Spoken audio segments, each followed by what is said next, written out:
Hello, everyone, and welcome back to the Bundesliga show. We're back for the first time in 2022. Hope everyone had a good New Year and a good Christmas. Mark, what did you get up to? Oh, well, it wasn't much because I was quarantining because obviously, Rory, that I ended up getting the old Rona over the Christmas and then my girlfriend got it like a few days after me. So it was a bit of a funny Christmas period, really. But yeah, it gave us some chance to relax after a busy few months and everything. What about you? Did you do anything good? Yeah, just good to be with family. Obviously, a tricky time for everyone, isn't it? Christmas, let alone when coronavirus is knocking around. So it was good to be back, and I'm still here actually, not back in my base of Sheffield just yet. But yeah, we've got a show for everyone tonight to kickstart the Rückrunde, so the second half of the season in the Bundesliga. So we're starting tonight with a bit of a Q&A. We've got a load of questions that have come in before the show. Obviously, has gone live, and obviously we'll kind of ferry through those, and if any would come in on the live chat, of course we will go through those as well. Can be anything, so if you're watching live and you're not sure if you want to ask your question, whether it's something to me or something to Mark, about where we live or the state of things in Germany, maybe for Mark, or if it's anything to do with German football, just throw them at us and we'll see what we can do. So I think what we'll do is we'll start with some of the questions already asked, and we'll kind of fly through those and just see how things go. Really, obviously, it's also a bit of a midpoint. So we'll try and review some of the team's progress so far, and kind of in a little bit of summary how some of them have done, surprises of the season. So yeah, we'll have a bit of fun with it in our first show of the season. Obviously. We are still in partnership indeed with Bundesliga boxes. So hopefully it's a big year for us both. I'm sporting one of my favourite Bundesliga boxes, tops, my Darmstadt number. They're doing very well, might even be a Bundesliga team next season. So fingers crossed for them. So yeah, go check them out on Twitter or find them on their website. Just type in Bundesliga boxes and you might get yourself a nice, mysterious, authentic German football t-shirt to show off in the new year. Right, let's crack on then. So first question that will tend to is in from Mateo Castillo, one of our Spanish viewers who is always tuning in. So thank you very much for the question, Mateo. He has asked, how good is Jorge Mere Perez? So he's a defender at FC Cologne. Obviously, he's a Spanish player, hence Mateo's interest. Not played in Spain, but he's almost had 100 appearances in Germany. And so Mateo basically wants to know, how good is he? That created quite a bit of a storm on Twitter, actually. Lots of people getting involved in that chat. Lots of Cologne fans, presumably German-based ones, there having a really good conversation about that. And so, Mark, first and foremost, what are your thoughts on the player? Yeah, actually, just firstly, I think, Matteo, you did make a slight factual error as well. He has actually played some games over in Spain. He played about 60 games for Sporting Gijón. Yeah, correct my pronunciation. I think it's one of those names of football clubs that no one could ever pronounce, but I'm led to believe that the Spanish say Gijón rather than Gijón, which we probably say in English, really. But yeah, he did actually play a few games before obviously joining Cologne in 2017. In his first season at the club, he actually got relegated, but despite that, he wasn't one of the worst players, let's just say that. He was actually one of the leading lights of that Cologne side, which was relegated in that season, but then obviously bounced straight back. He was a regular starter in the Zweite Bundesliga that year when Cologne won the championship and they got back into the Bundesliga, where they've been for now this is the third season in a row. But unfortunately for the player, he has actually kind of fallen out of favour a little bit in recent, especially the last 18 months, really, hasn't he, Rory, since we've been doing the show? We've not really seen much of him at all, because obviously Cologne, they are quite well stocked in that defensive area. But from what I've read and from what I've heard is that the coaches do kind of rave about him from what he does behind closed doors. But obviously the manager, at the moment, Stefan Baumgart, doesn't seem to fancy him enough to give him a regular run in the side. But I think it could be potentially that maybe he's too technical for a centre-half as a Bundesliga player, because obviously it is quite a rough league, let's be honest. A lot of big guys, a lot of 6 foot plus guys a lot of big centre forwards as well in the Bundesliga. And from what I gather, that could potentially be the problem. But I would imagine that we could potentially see him leave the club in the, I think he's available for around 5 million euros, I read, actually, from what they say. So potentially a La Liga or maybe even a second, I can't remember what they call the second tier over there in Spain, but potentially could be interested in taking him. But maybe some of the lower La Liga sides could be interested in the player. Yeah, it's he's obviously he started quite a lot of the games at the start of this season, and has since again fallen out of favour. He was starting a lot alongside Seichos in at centre half.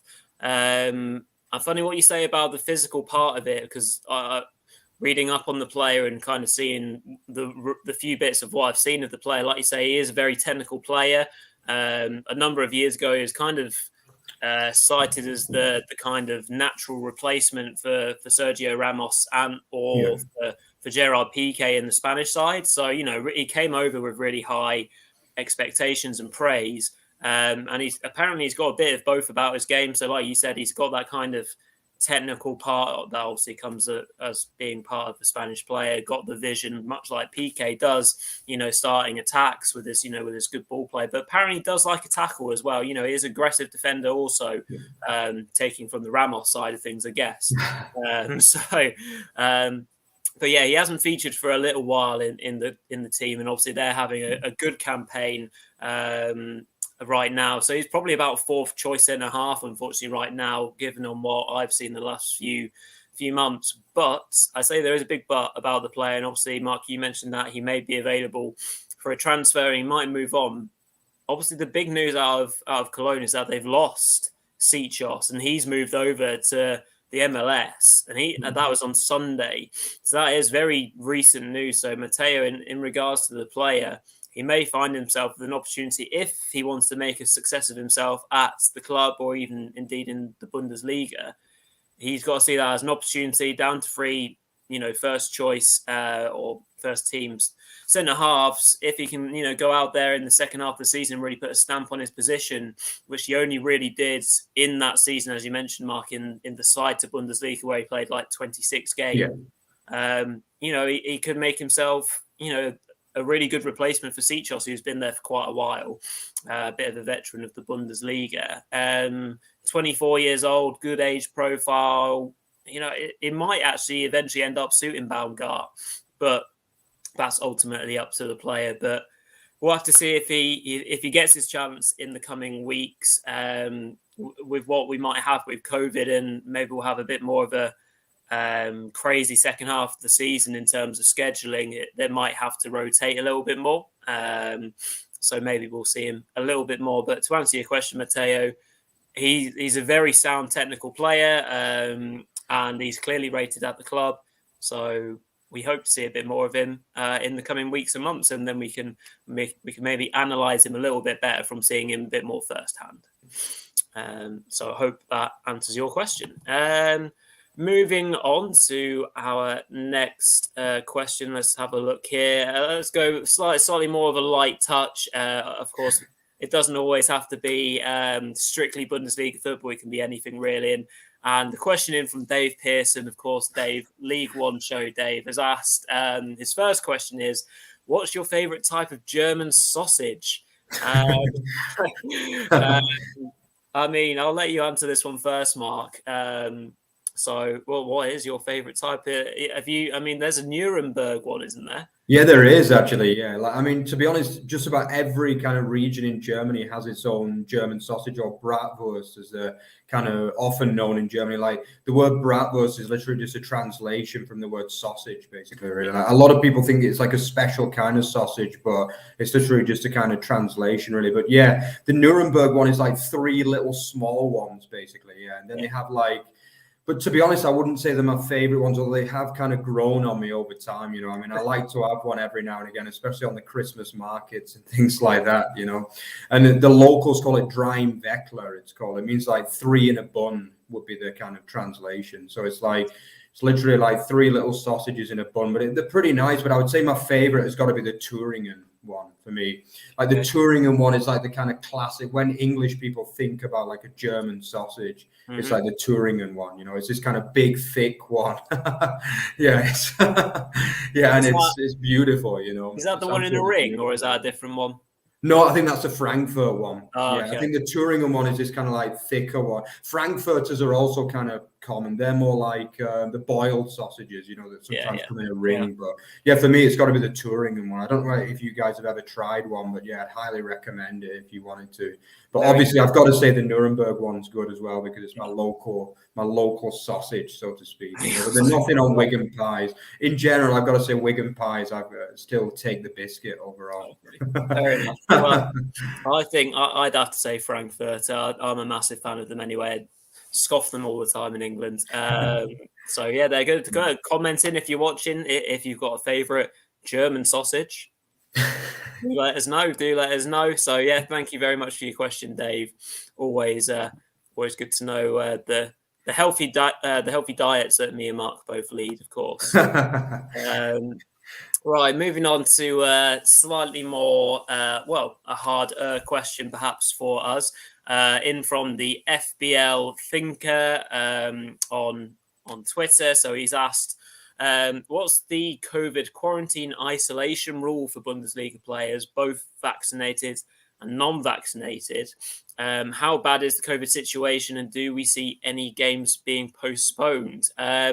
Obviously, Mark, you're closer to this than I am. So, starting off, what is the current situation in Germany cases wise? Are things getting better? Are things getting worse?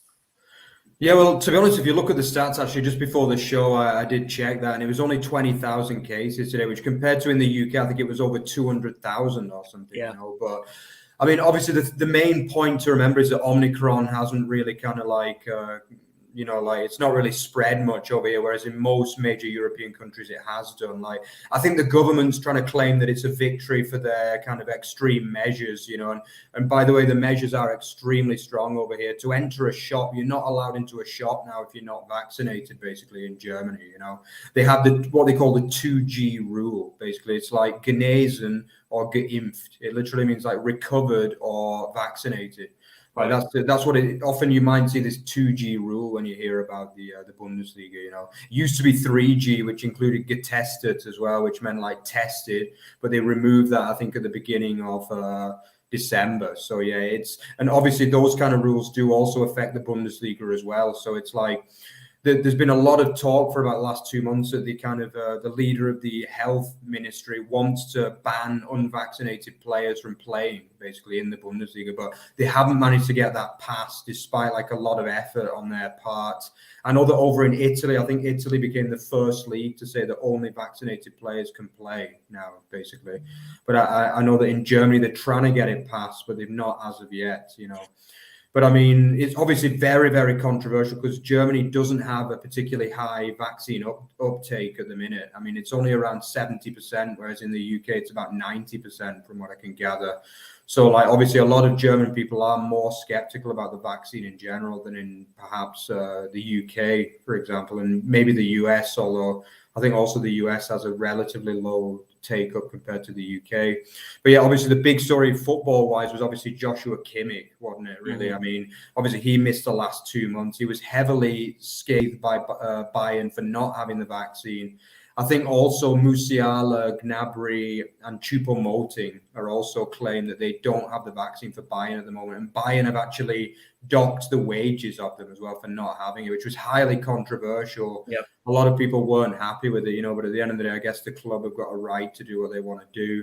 But from what I gather is that it's kind of split the squad as well, which is not good at all because the unvaccinated 4 or 5 which is rumored training separately because of the rules mean that like they have to train separately basically. Mm-hmm. So, but as of now on the match day itself, they can still play the games, but for how long that's going to last, I don't know, you know. But obviously then Kimmich actually ended up getting the virus and they said that it was quite a bad case and he ended up having a problem with.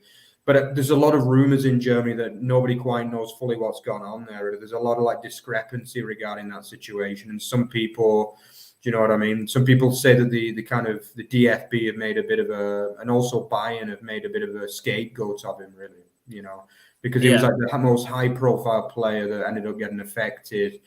But yeah, I mean, obviously it is very, very controversial. But as of now, the players can still play. But obviously they still have to be tested. From what I can gather, before every day's training, they have to take a test. I think it's just the antigen test, the lateral flow test as of now. But yeah, I mean, whether that'll change, from what I can gather over here in Germany, they do want to push the enforced vaccination on all football players in Germany. But as of yet, they've not managed to do that just yet.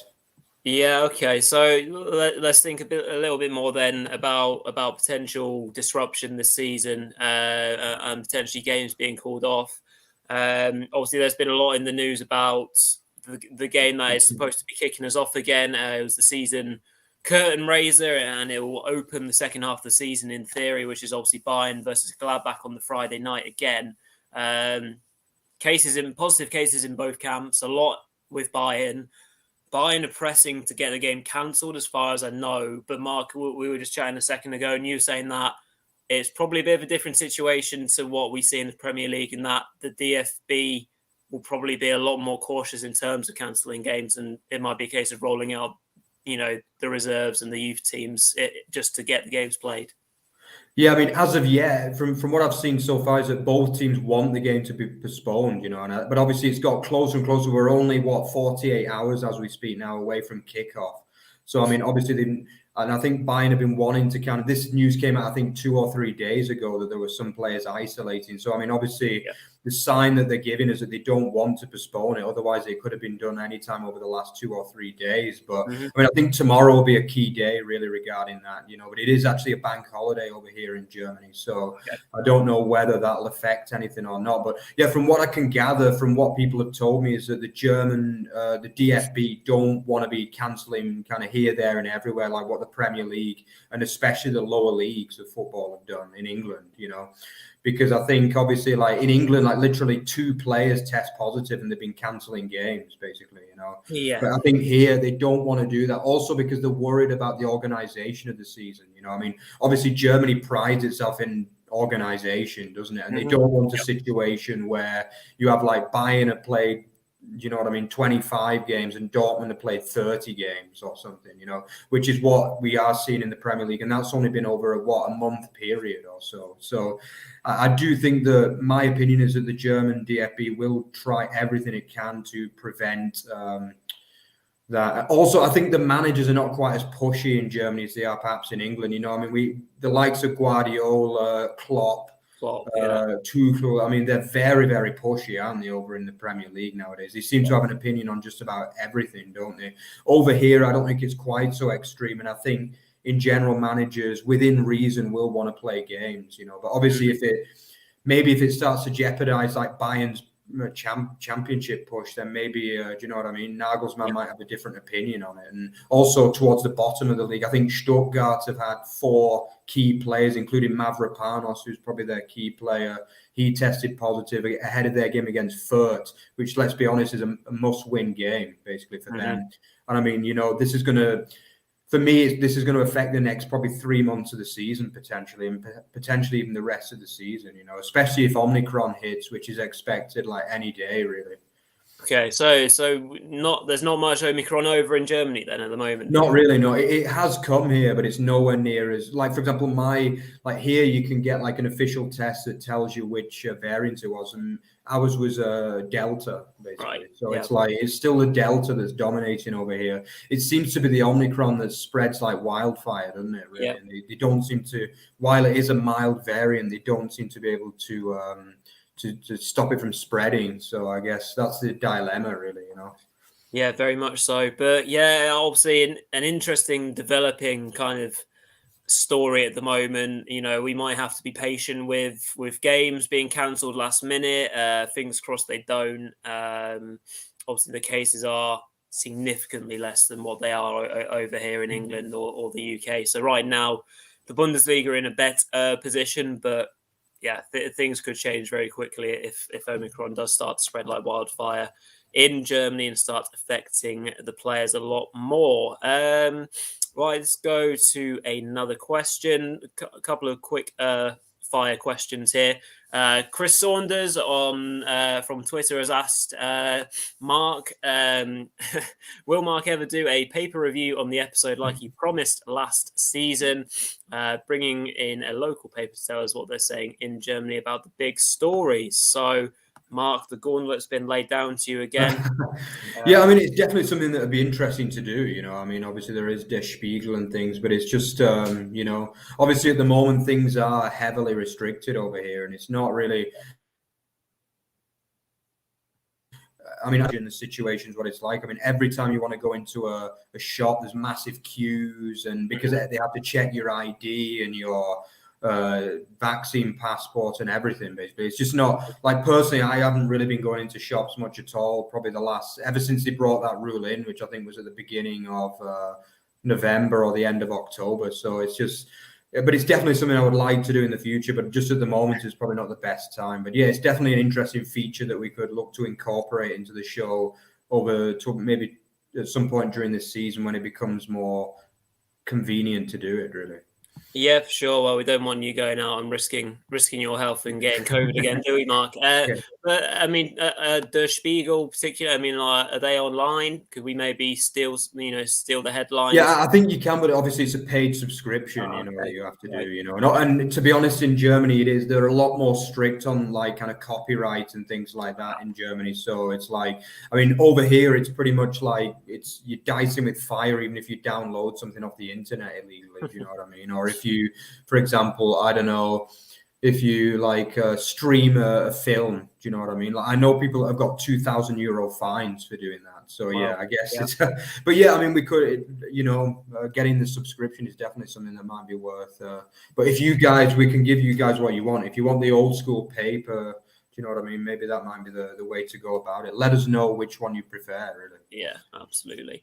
On the same sort of topic, so Ben Morris on Twitter again has asked, is Mark going to be able to do some filming of him going to games now the fans are back? But obviously fans now aren't really back in Germany, are they? So something that he said he might start this season, would like a video on what it's like to go into a game over there.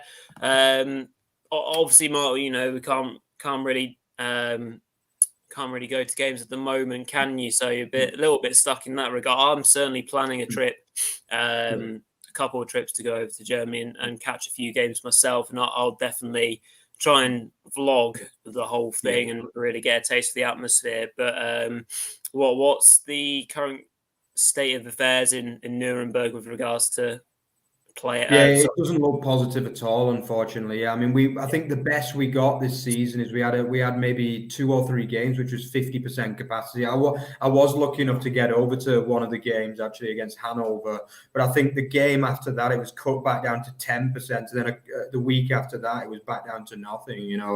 So I mean, it's been in Bavaria, like in Germany, it's a bit different because it's not like a nationwide rule. It's like it depends on the states basically. So my state, Bavaria, has had some of the strictest rules throughout the crisis. Like the kind of leader of our Marcus Söder is like quite a tough guy, and he likes very strict restrictions. And unfortunately, I'm not really sure that I can see myself getting to another game this season, unfortunately, because unless it gets up to 50%, I can't get tickets because obviously the immediate tickets go to the ultras and the members of the club, and I'm not actually a member at this moment, although I am working on that to try and get a membership. But it's not as easy as you'd think, But it's definitely it's something I'm looking at doing. Definitely, I've actually been thinking about it as soon as we started filming the show, but I think I've only been able to get to one game since then, purely due to COVID restrictions. Yeah.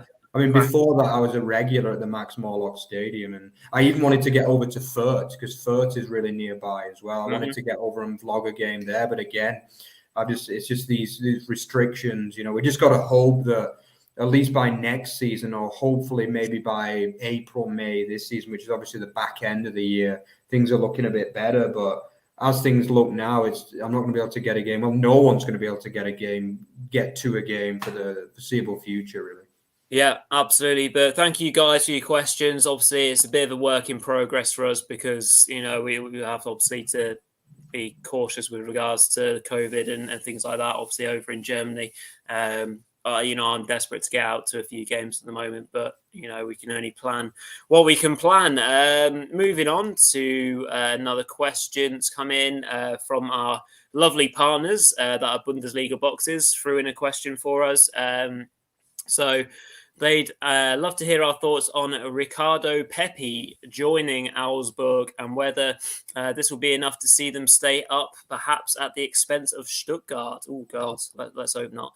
All right, straight over to you, Mark. What do you reckon to this signing that has, obviously kind of those that don't follow Owlsberg that closely probably come out of the blue a little bit. But the player, so Ricardo Pepe is an American international. He's a striker, 18 years old, and he's really, really highly thought of in those circles. Mark, does he look like a player that could be the answer to Owlsberg's, struggling season with regards to scoring goals? Yeah, I mean, to be honest, when I first saw the news, I was just flabbergasted, really. I mean, to see Augsburg splashing like 18.5 million euros on a player is just absolutely unprecedented, really. That was my initial thought. And obviously, my second thought was, who is this guy? And why have they kind of splashed so much out on him? And obviously, he's only 18 years old, But, I mean, he's had a magnificent start to his career. As Rory said, he's already banged in 3 goals in 7 games for the US national team. Yeah. He's also got relatively decent statistics. Obviously, last year he was only 17 when he came into the side and played his first full season as a pro. And I think he banged in about 15 league goals for Dallas.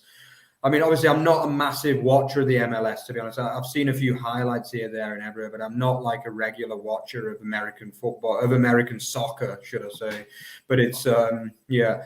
But I mean, obviously, I have looked over on YouTube, and he does look a very impressive player, a very promising player, And I think, obviously, the way he started for the US national men's team, banging in so many goals, and the Americans seem absolutely like wild over him at the minute. And I think certainly he's a coup, first of all, really, for Augsburg. I mean, Augsburg is obviously one of the smaller clubs in the Bundesliga. They're not exactly well known for spending money. They usually go for like freebies and like sub 5 million euro signings, really, mostly. But I mean, obviously, they got Nicholas Dorsch in the summer, who was seen as a bit of a coup as well. Mm-hmm. I think they paid about 8 million euros for him, and now they banged out on Pepe, obviously, for 18.5. So, I mean, yeah, I'm really, really looking forward to seeing him, to be honest. Mm-hmm. I really am, because whether it'll go straight into the team, I mean, obviously, again, quarantine rules could potentially put a stopper to that as well, because obviously he is coming straight over from the US. I don't know what the rules are, but I wouldn't be surprised if it's an automatic 2-week quarantine. But often sports people can get exemptions from this kind of stuff. So we'll just have to see. Yeah. I mean, obviously, Augsburg seem as the man to solve their problems and to kickstart their season. I mean, they've not had a terrible half to the season, obviously, because they are limited as a squad, especially up front. But I mean, I'm really looking forward to seeing him play, really. Yeah, he looks like a player who's very accomplished with the ball at his feet. Again, from the limited things I've seen, he looks like a good dribbler of the ball. Inventive. I loves kind of those cheeky little flicks to kind of create opportunities, which obviously would help with Owlsberg's XG if you like that sort of stuff. He looks to be quick on the turn. He gets his shots off quite quickly as well, which can take keepers by surprise and has got a lot of goals that way. I think the two things that I'd be worried about with regards to such a young player is that 18-year-old has got the pressure on his back to maybe lead Owlsberg out of the relegation zone in half a season's time. It would be a real ask, I think, for him to do that, to maybe get 10 goals or something like that to really push them forwards. And maybe physically, we know that the Bundesliga is a physical league. He looks fairly lightweight. I mean, obviously, as you would do as an 18-year-old, he's got ultimately a lot of growing to do as a player in terms of his game and physically. So I'm sure he'll only develop. So might be a bit of a slow burner, I'd suspect. Maybe get him on the bench and give him a few outings. But maybe the situation that Owlsberg will find themselves in, they will have to throw him in the deep end and see if he sinks or swims. So it could go either way. I'd like to say that it won't be at the expense of Stuttgart, but we said at the second half of the season last season when we were doing the show, myself and Mark, we always said Owlsberg know when they need to win, and they always do it. So they could well do it again this season. So I wouldn't be surprised if Ricardo Pepe is a new American hero that we have in the Bundesliga. Yet another talent that we get to see in the Bundesliga. It's brilliant, and it will help the North American audience, the Bundesliga, no end as well. So yes, definitely a player to watch. Right, on to another question from Jonathan Belwith off Twitter. Another interesting one, this actually. So Jonathan has asked, what is the reaction in Germany to members of Bayern's hierarchy or the board members being under criminal investigation? And he's put brackets again. So Mark, what do you know of what's going on over there? Obviously there's lots of big figures in the Bayern, hierarchy that are under investigation. Not a good look for the club, is it really? Yeah, I mean, the first thing I've got to say is that it's still in the very, very early days of investigation, so we don't want to make any kind of accusations. And I think from what I can gather is that the Bayern hierarchy have kind of opened their arms to welcome the investigation. Yeah. So they seem to think that they've not really done too much wrong from what I can see. Obviously, the main people who have been accused are obviously Oliver Kahn, the former legend German goalkeeper, sporting director Hassan Salihamidzic as well, obviously, who's very, very the director of football really there, and a few other guys as well who are kind of more in the kind of the vice president and people like that have been. But the biggest names are obviously Salihamidzic and Kahn.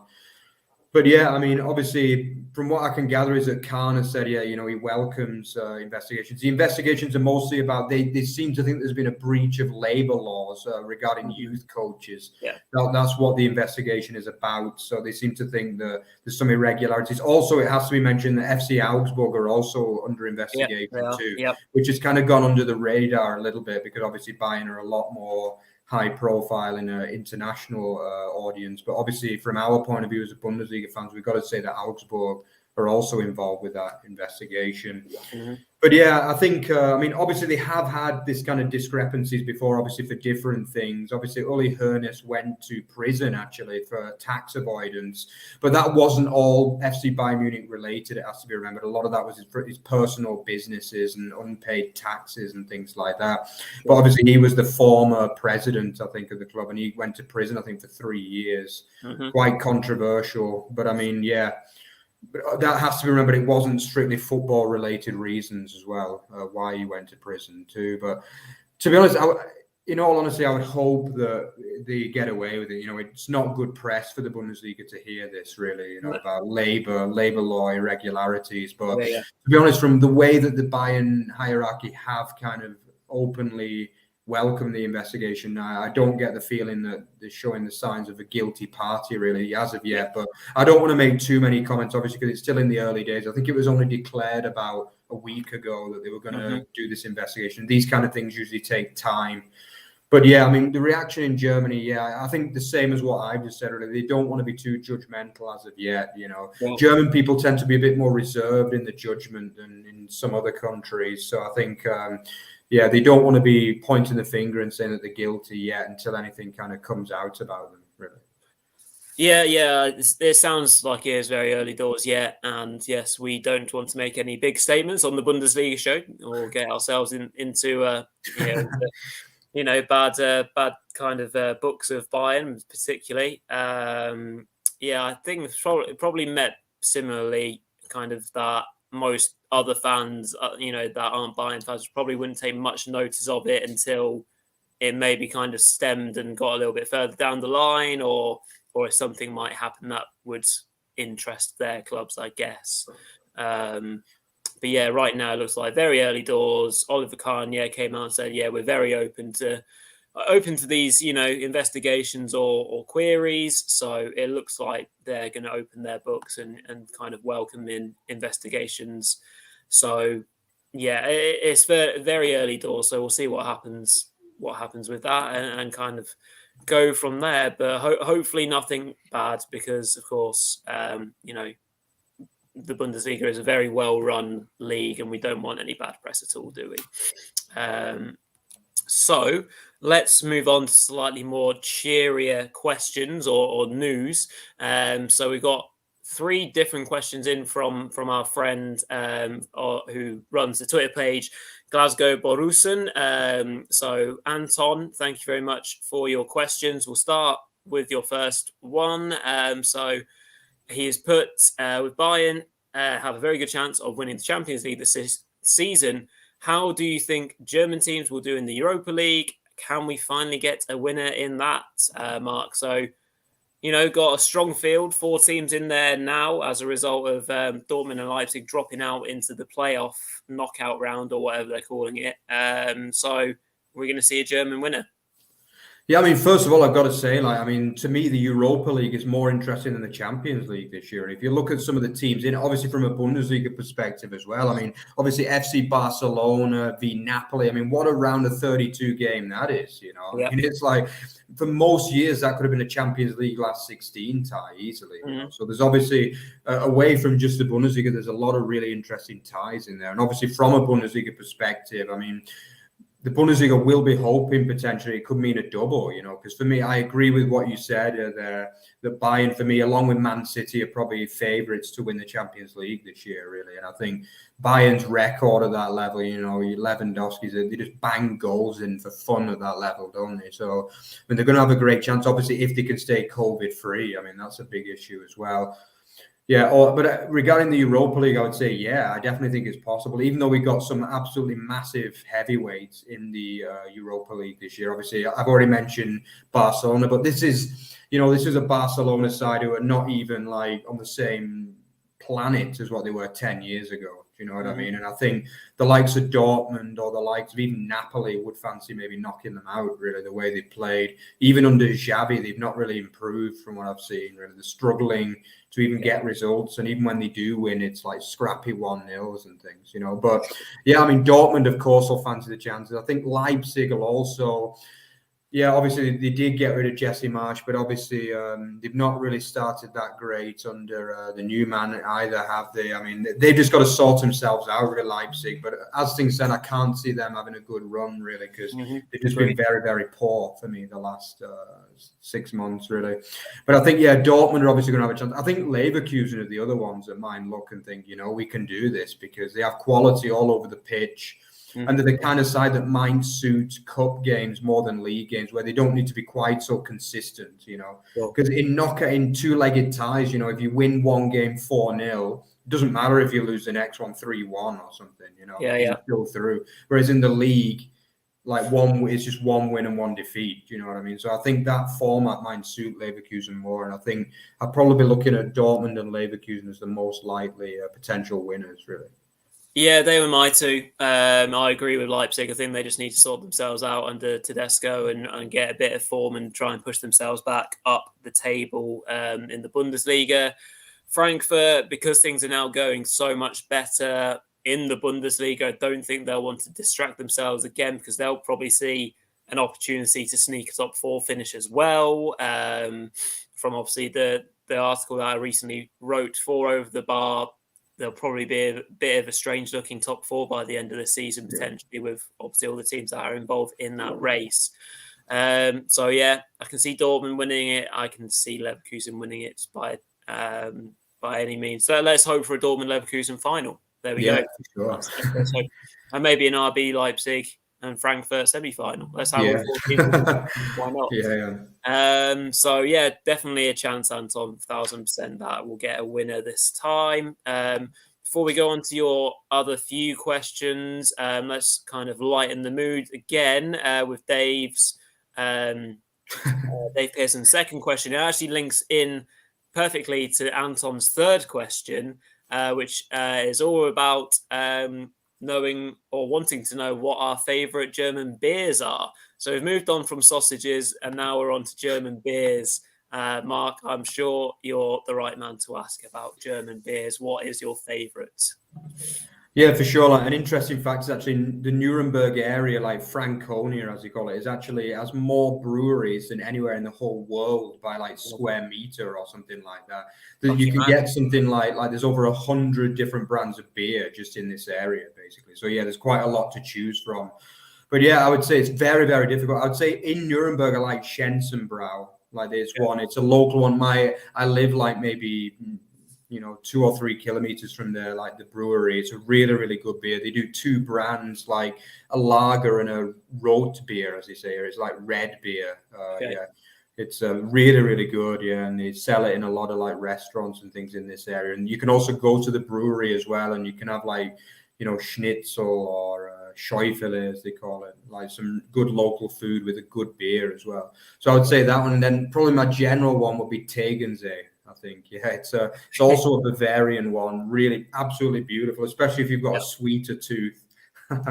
Yeah, it's like a sweet lager, and it's absolutely beautiful, especially in summer. Yeah, you got to check that one out, Tegernsee. And also Bayreuther needs a notable mention as well, Bayreuther. Okay. But probably none of you guys in the UK or in the US will know these ones because they're mostly like kept within Germany, from what I can gather. But get an order in online and get them over to the UK. Yeah, I think the ones that I'm going to list are probably the ones that often appear in the UK a bit more. So I do like a Krombacher. Krombacher, yeah, that's quite an easy drink, I'd say. Obviously, Erdinger is a brand, isn't it? So they do Erdinger, yeah, it's from Munich actually. Yeah, it's a brand of beer, yeah. Which I'm quite familiar with, and I quite like the Augustiner Heller. Yeah. Augustiner is another Munich one, really good. Yeah. So they're slightly more kind of UK based ones that I quite like. Obviously, if anyone else has a particular one that they really like, I think there was a few that were on the comments on Twitter as well that are nice ones. Do let us know. There's actually a place that's just opened up the road for me in Sheffield that is like a Berlin Calling. I'm not sure if it's a chain or not. Yeah. It's just like a little convenience store, but it has nipped in. Just before Christmas, it does have loads of different bottles and cans of German beer. Really? So that's really helpful. So over the course of 2022, I'll have to work my way through the fridge and see which one I preferred the most. And we'll come back to this in a year's time, and I'll be able to give a lot more details on my favourite beer from Germany. I do hope. There's a lot of good ones, trust me. Yeah, I would not be surprised. So yeah, brilliant question. Thank you very much, Dave and Anton, for that. So let's go back on to the football. Kind of nicely puts us back into kind of mid-season review mode / looking ahead. So Anton's second question was, which team do you think will improve most in the Rückrunde? Which, for those of you that don't know, Rückrunde is the German phrase or term for the second half of the season. So, Mark, do you want to pick one or two teams that you reckon will improve the most in the second half of the season? Yeah, I mean, down at the bottom, I might surprise a few people, but I'm going to go for Arminia Bielefeld, actually. Yeah, I just think the way that I'd said a lot on our, obviously, weekly review shows, that I thought they're a better side than the results have been saying, and obviously then they did have a bit of a bad run, but then the last 2 games, I thought they were absolutely brilliant, especially in the dismantling, really, of Leipzig with 10 men as well, I mean, what a result that was. And I think that's going to give them bags of confidence. I think if they start playing the likes of Serra and if they can get the best out of Alexander Hack, then I think, I do think they're a side that could improve it. I'm not talking about finishing top half, but I'm saying, enough to finish like 12th, 13th, maybe potentially. And I think probably the other team I would go for would have to be Gladbach. I mean, only because they can't get much worse for me, really, I mean, whether you classify, obviously the goal has got to be still to try and get in those European places for a team like Gladbach. But I do think that Hütter, he'll have really, really kind of got them. He'll have given him a good dusting down over the 3-week period. And, he's got to say, look, they've got a baptism of fire if the game does go ahead on Friday. That's a horrible first fixture to start the Rückrunde. Yep. But, for me, they've got to at least finish top half, Gladbach. They've got so much quality in the side and a lot of good young players as well. Scally coming through, Kone in midfield. And I just think it's a really good squad. But, and I do like Hütter, even though he's been so poor. Yeah, I just think he's got to be better, Yeah, agreed. A couple of good teams there. For me, also with regards to Bielefeld, what a signing. Gonzalo Castro, Yeah, obviously yeah. former Stuttgart boy. Really, really smart bit of business, bit of experience. So yeah, I agree on all fronts there. He could be very important for them this second half of the season. Teams that will improve the most. I keep on saying if Stuttgart get players back on the pitch, I think they'll be safe. I really do. We've got such an impressive head coach, and he's done such great work. And it's quite fortuitous that Fürth have been in the league this year, because otherwise Stuttgart might be struggling a little bit more in terms of positionally. And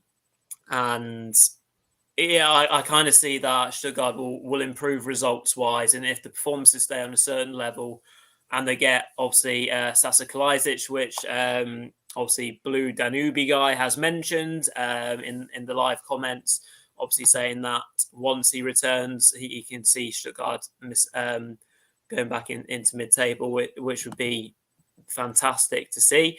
So Stuttgart, I think, will improve. Another team that I expect to see more from. I'm interested to see the development of Hertha. I really think that they could be a team that do a lot better in the second half of the season. Have done well under the incoming head coach so far. The partnership that's developing up front between Bedfordil and Jovetic, if they can keep him fit, and quite a lot of young players in and around that squad that are starting to do better, Richter and co. So yeah, if they can improve defensively as well, I can see them really troubling teams. So they're two teams to maybe look out for. So I think that's all the questions that came in before the show. Please do give us a shout if we've missed any in the live chat. So what we'll do is, I think, as obviously we've already done 46 minutes so far, we'll just have a look at the question from Blue Danube guy in the live chat, and then maybe just spend a few minutes looking at the table and maybe just looking ahead to a couple of potential themes or talking points. So the question in from Blue Danube guy, thank you very much for your question anyway. So it is on someone who we've already kind of touched upon. It's on Gladbach. So they have a good coach and they have decent players. Why are they struggling so much? Yeah, why are they struggling, Mark? Yeah, I mean, it's a question on everyone's lips, really, isn't it? I actually came into contact with a Gladbach fan last week, actually, and he was just saying it's just been a disastrous season, basically. I mean, obviously, a quick look at the table would see Gladbach all the way down in 14th place and only 3 points north of the automatic relegation place. I mean, that tells you enough, really. Yeah. I think for me, though, that the big problem, first of all, it's been the defense, hasn't it? I mean, the defense has just been AWOL the whole season, basically. I mean, obviously, they've shipped 32 goals in 17 games, and a lot of them came in those last, 5 or 6 games where they just completely fell apart. They got stuffed by Köln in the derby. They got hammered by, obviously, 6-0 famously against Freiburg when it was 5 or 6 at half time. It was just a crazy game. Yeah, I mean, for me, it's just been effort at times. I just think the effort hasn't been there at times defensively. And I think, I mean, it's very hard to pinpoint really what's wrong, because I don't see that many weaknesses in the squad. I like a lot of the players, obviously Thuram, Player. But I mean, that has been a problem in its own right. They've not managed to get Thuram on the pitch often enough. Also, his attitude has been called into question a lot, because I mean, you've got to remember that just 18 months ago, he was being linked with a move to PSG and the like, So, I mean, he's barely even getting on the Gladbach team anymore, whether that's injuries or there's been a number of, I think he got COVID as well. Sure. I think obviously the young man Kone, who's been probably one of the bright backs along with Scally. I mean, are they too young to be starting every game? I don't know, really. In a struggling team, I think Kone is only like 17 and Scally is not much older. And while they have been good in parts, they seem to be getting overused a little bit, in my opinion. And I think the likes of Kramer could maybe get more games. He's kind of drifted in and out of the team. Stindl's been decent, but not quite to the same level. I mean, I would never question Stindl, because I think he is one of the great Bundesliga players that hasn't played for like a Bayern or a Dortmund, really. But yeah, I mean, obviously they've got work to do. But I do believe Adi Hutter is still the man to take them forward. But he's just not got used to his team or his roster properly yet. You know, I don't know. He doesn't know his best team, but a lot of work to be done for them over the next 4 months or so. Yeah, they do indeed. We keep on kind of talking a little bit about the Marco Rosa hangover, but I think you can't really keep on using that as an excuse. We've mentioned it a bit, and it's fair to say that did upset the club, and definitely would have thrown players and staff and things like that. But obviously, it comes to a point where you can't keep on referring back to such a thing. So yeah, it'd be very interesting to see if Gladbach can indeed turn it around. So let's just kind of turn our heads to the league table, and what me and Mark will do is just for another 5 minutes or so kind of pick a couple of teams and kind of just say, how they've done so far, obviously in terms of a review. So Mark, do you want to just go down the table, from top to bottom and just pick one team that you see first that you think that you'd like to mention a little bit? Yeah, I think I'd like to talk obviously about Hoffenheim, actually, a team that I really, really enjoyed watching, to be honest. And I think there have been a few teams that have really impressed in the first half. I mean, obviously Freiburg, we've talked a lot about them, I think, Freiburg, and they are in third, which is just absolutely brilliant for a team of their budget. They're probably like 10 places above their wage budget and their potential, really, and I think they're doing brilliant. But yeah, I've got to say Hoffenheim, under Sebastian Hoeneß. I mean, he was very, very close to the hook a number of stages last season when I think they ended up finishing 12th, but they were just poor all season, really. They never really got going. But I've got to say he's really, really done well. And I know that he was highly rated after coming in from the Bayern second team. And I think he's really shown his quality, And I think the key is that he's finally found a team now that he's settled on, And I think the keys are obviously the fullbacks. Obviously, first of all, David Raum, who's signed from Greuther Fürth. He's been absolutely brilliant. He even ended up getting himself international caps as well. He's been awesome. Akpoguma as well has been really, really good. Although surprisingly, he was rejected. He wasn't called up to the Nigeria team, which surprised me a little bit. I think he was disappointed about that as well. Yeah. I think obviously they've got the most out of Grilic as well, has had a much better season. The likes of so many players have had good seasons as well. Jorginho has been great. Kramaric, despite not scoring, has been really good. I just think I think we could see even more from them as well in the second half, and I do think they have a great chance of finishing in the top four. And I just got to say credit really to Sebastian Hoeneß. You don't often see it when managers really turn around a situation, but he has done it so far. Very good. I think I'll just quickly kind of talk a little bit about Owlsberg. So obviously looking at a team that have had a very poor Hinrunde, obviously first half of the season. Obviously at the moment they're 3 points above the playoff place, relegation playoff place, which is almost unthinkable given the fact how, they're almost in half and half, almost in a title push last season.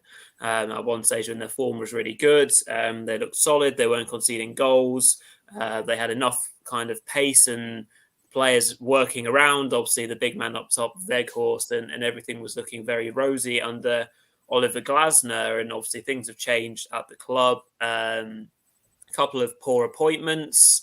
I think you have to say it's all very well maybe making one mistake with regards to Van Bommel, but then following it up with the Kohlfeldt, that's the one. At the moment, it seems like just adding a mistake onto a mistake for me. Obviously, it could be pushed wrong, but you're never too big to be relegated, are you? Let's be honest. No. We saw that last season with Schalke and Werder. All their fans will tell you that they're living it and breathing it right now. And who's to say that all the teams below Wolfsburg and Gladbach, you've got to throw Gladbach in this as well because they're not far off it as well. We can see Stuttgart improving. We've said that Bielefeld have signed well and they're looking a lot better. Bochum have been solid regardless of their form. Owlsberg have just signed really well. Hertha have turned their fortunes around and they're all picking up points. So if Wolfsburg keep on dropping like a stone, then they'll find themselves either in 16th or worse. So I'm really interested to see how that second half of the season develops, because we could see a really big name disappear. So that for me is something to watch out for. Any other thoughts? I'd agree. Just on that, I would also say that I think they have more trouble than Gladbach. I would agree with you. I just think their managerial appointments have just been a disgrace, basically. Do you know what I mean? I mean, I think everyone who watches the Bundesliga show knows we've never been a fan of Kofeld, really, have we, Rory? Let's be honest, And I think, I just could not. I thought I had to check my monitor twice when I saw that they'd appointed him, because I thought he was going to have to struggle to get a Bundesliga job again after what he did with Werder Bremen. Yeah. I mean, he's already taken one giant down, so maybe he could double that up. Yeah, very possible. But anyway, we've not had any more questions in, so I think we're on 55 minutes. Quite happy to call it an evening there. So it's been very enjoyable going through everyone's questions. Thank you very much for putting them in. Obviously, if they've been live or if they were asked before the show, hopefully we've done our best to answer them, as thoroughly as we can do, and hopefully you enjoyed our first show of 2022. We won't do a show tomorrow with regards to a preview show. Obviously, we don't want to do things back to back, but we'll probably tweet out our predictions for obviously match day or match week 18, and obviously then we'll be back on Monday for our first review show, and hopefully with a full set of fixtures, given what's going on. And we've got lots of exciting plans for 2022. There'll be a lot more things coming from us this year, so obviously keep your eyes peeled. And Mark, over to you to close the first show of 2022. Absolutely, yeah. So if you enjoyed what you saw on the show, check out our Twitter @OverTheBarFB and @OverTheBarExtra. Also remember to check out our main centerpiece, which is otbfootball.net. You can see, I think, Rory, you did an article recently as well, right? So I did indeed, just on a few bits, what to expect in the second half of the season. So you can find that on the website. Yeah, definitely check that out. And obviously, just after we finish, actually just in a few minutes, so we better hurry to get off. Dave and Ben will be starting their League One review for the week, or maybe over the Christmas fixes. I don't know how they're going to go about doing that, but check them out as well. And we'll see you again on Monday evening for our review of week 18. All the best. Bye-bye. Cheers all. See you then.